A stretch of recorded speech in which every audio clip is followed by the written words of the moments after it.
Hi friends, welcome back to my channel. আমি এখন যাচ্ছি সাংওয়ান ভার্সিটিতে ক্লাস করার জন্য। আমি বাসে করে যাচ্ছি আর আসার সময় ট্যাক্সিতে করে আসি। আমার যাওয়ার সময় বাসে আমার ১,৫০০ লাগে আর আসার সময় ট্যাক্সিতে ৭,০০০ ৭,৫০০ লাগে। তো ভিডিওটা খুবই ইন্টারেস্টিং হতে চলেছে, ভিডিওটা শেষ অবধি দেখবেন। বাইরের পরিবেশটা দেখেন কত সুন্দর। আমি বাসের জানলা দিয়ে যতটা দেখানো যায় আমি আপনাদের দেখালাম। অনেক সুন্দর দেখেন বাইরের পরিবেশটা। আর কোরিয়াতে বাসের ভিতর সবসময় লোক কম থাকে, ভিড় একটুও থাকে না। আর কোরিয়াতে টাইম টু টাইম বাস আসে, এই দিকটা আমার খুব ভালো লাগে। যদি বাসে একজনও প্যাসেঞ্জার না থাকে তাও আপনার টাইম টু টাইম বাস আসবে, আপনার কষ্ট করে স্টপে দাঁড়িয়ে থাকা লাগবে না। আমি যে স্টপে নামবো তার আগে এই বাটনটা প্রেস করলে আমায় আমার গন্তব্য স্থানে নামিয়ে দেবে। কোরিয়াতে এইভাবেই সবাই বাসে থেকে নামে, কোরিয়াতে কোনো হেল্পার থাকে না, সবাই এইভাবে বাটন প্রেস করে নামে। ব্যাপারটা খুবই ইন্টারেস্টিং।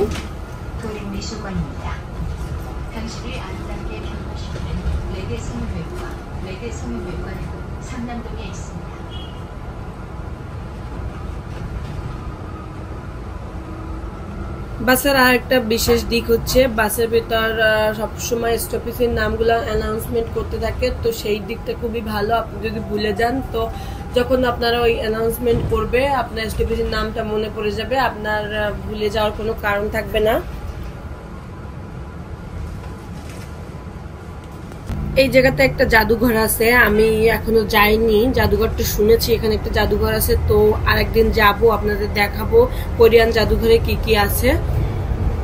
তো আমি আমার সাংওয়ান ভার্সিটিতে প্রায় চলে আসছি। বাসটা উপর থেকে নিচের দিক নামতেছে, কারণ সাংওয়ান ভার্সিটিটা পাহাড়ের ভিতর দিয়ে নিচ দিয়ে করা।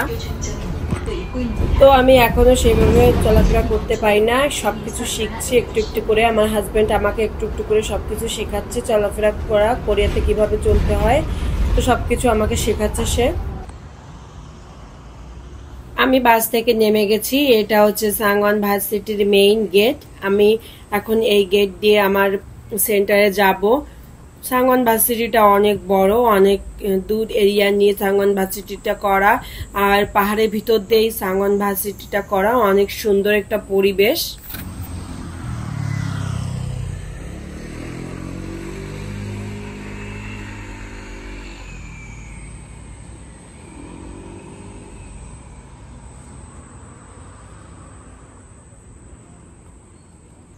এই টোলটাতে মেশিন দ্বারা নিয়ন্ত্রিত, কোনো মানুষ কাজ করে না।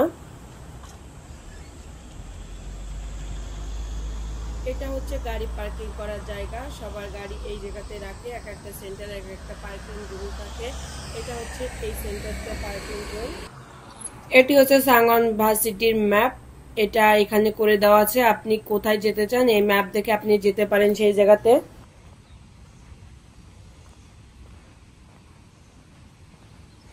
তো আগে আমার বাসায় থেকে সময় কাটতো না। আমি এই ভার্সিটিতে ভর্তি হওয়ার পরে লেভেল ক্লাস শুরু করার পর আমার এখন সময় কেটে যায়। সপ্তাহে 3 দিন আমি ক্লাস করতে আসি। তো এইখানে আমার অনেক ফ্রেন্ড আছে, ইন্ডিয়ান, তারপরে উজবেকিস্তান, পাকিস্তানের, বাংলাদেশের, তারপর নেপাল, মায়ানমার, ভিয়েতনাম থেকে অনেকেই আমার সঙ্গে ক্লাস করে। তো ওদের সাথে আমার অনেক পরিচয় হয়েছে, অনেক ভালো ওরা সবাই। ওদের সাথে কথাবার্তা বলে ক্লাস করে আমার সময়টা কেটে যায়।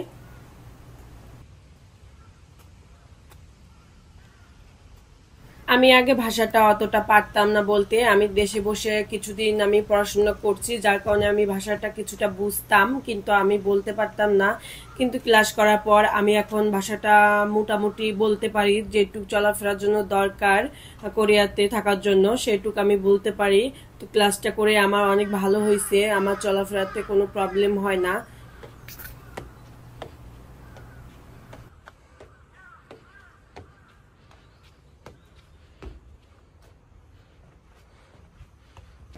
এই সাইকেলগুলো হচ্ছে সংস্থার সাইকেল।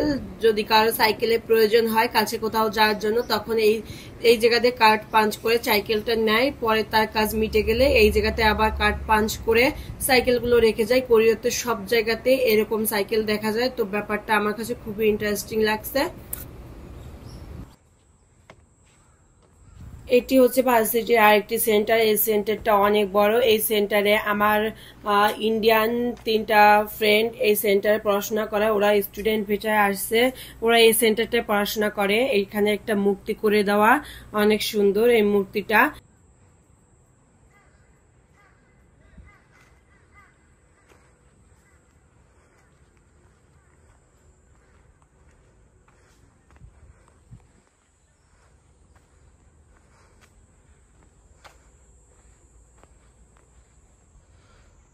কোরিয়ার পরিবেশটা অনেক সুন্দর, কোনো জায়গায় কোনো ময়লা আবর্জনা দেখতে পাবেন না, আর যেদিকে তাকাবেন শুধু গাছপালা দেখতে পাবেন। এজন্য কোরিয়ার প্রাকৃতিক পরিবেশটা অনেক সুন্দর।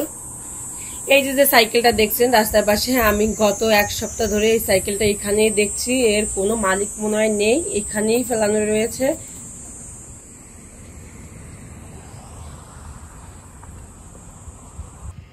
আমার সেন্টারটি চলে আসছে। এটি হলো আমার সেন্টারের রাস্তা।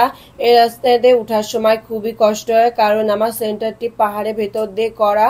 অনেক কষ্ট হয় ওঠার সময়, কিন্তু নামার সময় অতটা কষ্ট হয় না, সহজেই নামা যায়। আমার সেন্টারের পাশে এটি হলো আরেকটি সেন্টার। এটার রং ডিসকালার হয়ে গেছে, এজন্য ফিরে আবার রং করতেছে।